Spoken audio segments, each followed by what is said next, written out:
Hi friends, welcome back to Satya Samayal.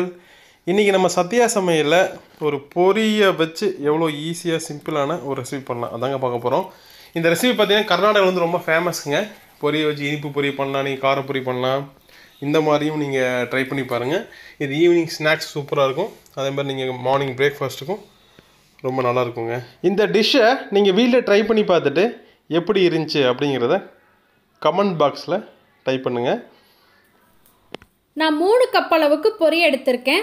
நீங்கள் இந்த அளவுக்கு எடுத்துக்கிட்டீங்க அப்படின்னா பெரியவங்க வந்து 3 பேரும் சின்னவங்க 2 பேரும் சாப்பிட்ற அளவுக்கு இருக்கும்.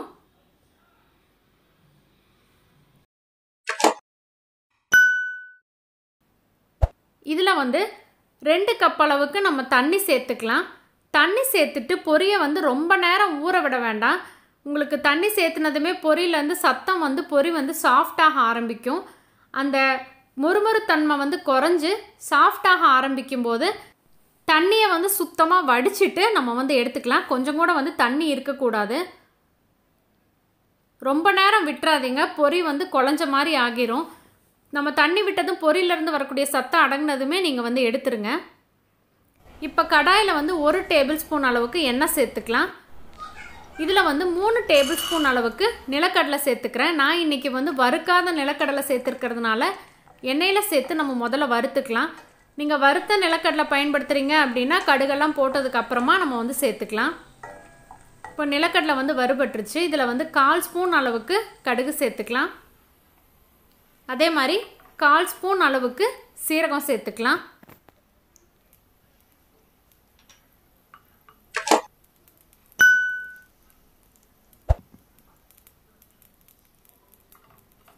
கடுகு சீரகம் வந்து நல்லா வாசம் வர அளவுக்கு வறுத்து விட்டுக்கலாம்.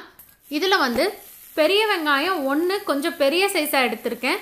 பச்சை மிளகாய் நான் 4 எடுத்திருக்கேன், கொஞ்சம் காரமாக இருக்கட்டும் அப்படின்னு. நம்ம காரத்துக்கு வேறு எதுவும் பயன்படுத்த போகிறதில்ல, அதனால் நீங்கள் காரத்துக்கு தகுந்த அளவு எடுத்துக்கோங்க. வெங்காயம் வதக்கும் பொழுதே 1/4 ஸ்பூன் அளவுக்கு மஞ்சள் தூள், கொஞ்சமாக வந்து உப்பு சேர்த்துக்கலாம். இப்போ மஞ்சள் தூளோட பச்சை வாசனை வந்து குறைஞ்சிரும்.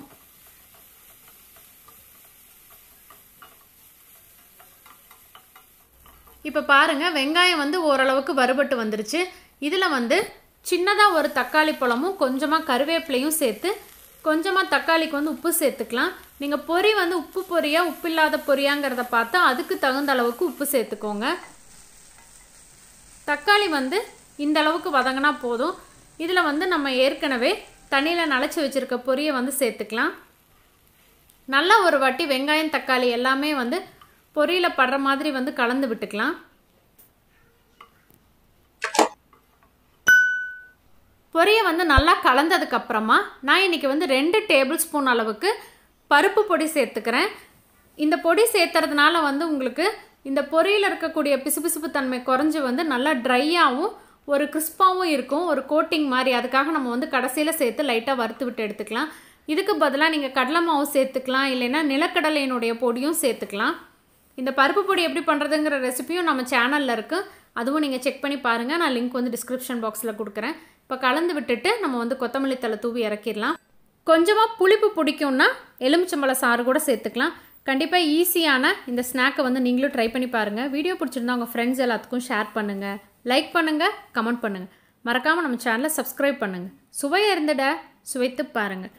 தேங்க்யூ.